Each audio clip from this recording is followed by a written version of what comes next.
Welcome back to the Fixed Ops Roundtable. I'm Sarah Vantine here with Ted Ings. Today we are at DGDG in San Jose, California. And Ted, the conversation in the industry is really shifting about service acquisition. And this panel is focused on that service drive acquisition. We have some of the leaders here at DGDG. Gentlemen, I'd like to ask you if you would just introduce yourself and tell us what you do with the organization, starting here, and we'll go downward. My name is McGhee, and I'm the used car acquisition specialist. I'm Willliam McCurry. I'm the Vice President of Fixed Operations. Scott Pettitt, Vice President, Variable Operations. Neff Castro, General Manager of sorts. Scott, I'd love to come to you first.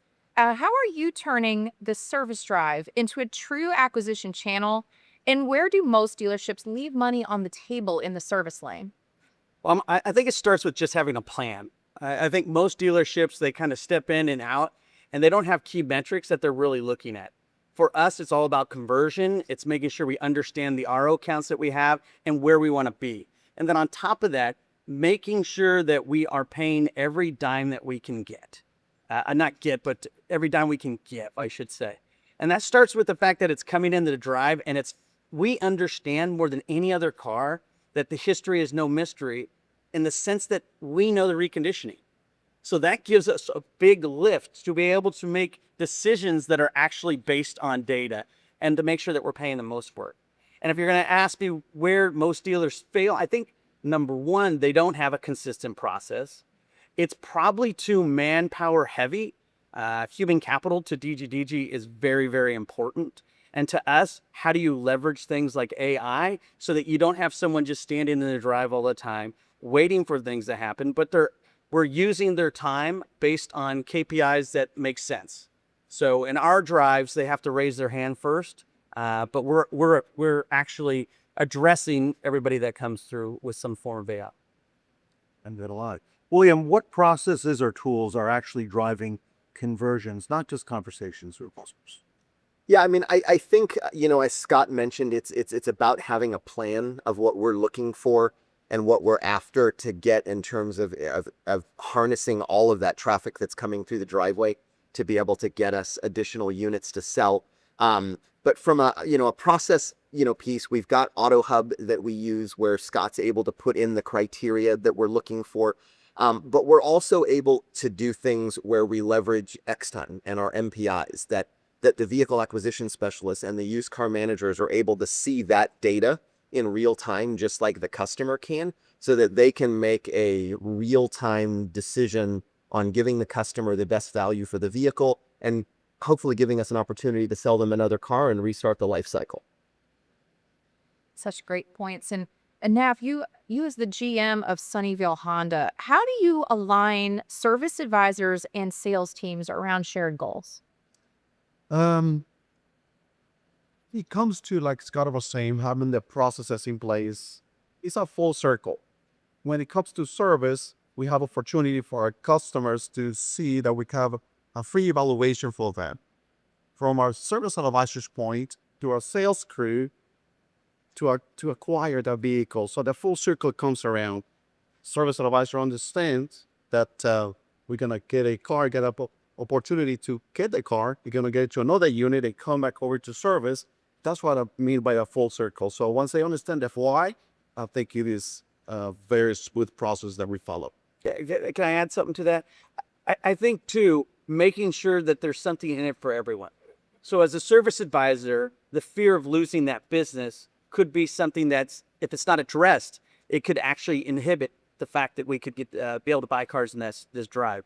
So making sure that you think about these things about compensation, about what's in it for the service advisor, what's in it for the vehicle acquisition specialist, and it's all aligned, I think that makes it key to being successful in this area. Scott, I have a question or two for Mike, but before I do, if I can come back to you with a follow-up. It seems there is an awakening in the industry-wide, on that service drive as a focus now for not just service and parts, but for sales. If you want to speak to us about that, because how important is it to have these, family-driven one-owner vehicles that you sold here coming back as part of the... I mean, you just said it. The family-owned, vehicles that we understand, it's paramount. And I'll be my first to say that we weren't doing a very good job of it. We weren't addressing it. But what we've found is we already have these relationships with them, and if we address it in a way of value to them, again, what's in it for them is this idea of an evaluation on an asset that they have. Right. And there's no pressure. It's not that we don't hire. Mike isn't a sales guy that's going out there trying to pick up the vehicle. He's there to give a value add for doing business with us. If you think about it, they all have garages filled with assets. All we're trying to do is make sure they understand the importance of that. And then selfishly for us, we get to be able to keep somebody in our family. And that's how we see it. I like that. All right, Mike, this is where you come in. What data points are most important when identifying acquisition opportunities for you? Well, first and foremost, as Scott says, we have a program where the customer has to raise their hand. And when that happens, then the customer themselves is actually the best data point. And engaging with the customer to get as much information from them as possible is what you definitely want.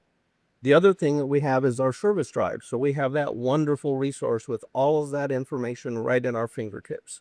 From there, we continue doing research. We explore CarMax, we explore Carvana. We also do check the registration of the vehicle to make sure that we have all the data that we need to properly present an offer to the customer that is fair and also gives them a benefit, as Scott was saying, so that if they want to trade in their vehicle or just sell their vehicle, we're there. Okay. And William, lastly, if I can get some color from you, this is the service lane, the service drive. What are your thoughts on that? Because now, we're bringing everything all together really in that service lane. Yeah, I mean, I think the old cliche about selling the first car and service selling the next 10 is really true. We've spent way more time with that customer. They, hopefully they sell a car multiple times, but they'll sell one car and we'll get multiple touch points with them. And I think sometimes what dealers can do is you can get short-sighted and think transactionally instead of life cycle. And so our long-term goal is that, we service them for X amount of years. And then when it's time where there's an opportunity for them to get another car, our 100% goal is that they buy another car from us and we restart that life cycle to be able to take care of them on another car, or when they get their kid a car like that. That's ultimately our long-term goal is to be their number one source for anything vehicle related with their families. Ted, and it's an exciting opportunity here in automotive today, and service acquisition is going to be the wave of the future when it comes to fixed operations. Yep, I'm happy feeling, Scott, it's only going to get stronger and bigger and better. Well, that's why we're sitting next to each other. We've become very good friends now. There's no silos anymore. We're working together. So I think it's a neat future. Yeah, I think it. I want to thank the leaders here at DGDG for being us here on the service acquisition panel and learning a whole lot about what they do. I'm Ted Ings with Sarah Vantine. We're in San Jose, California. We will be right back.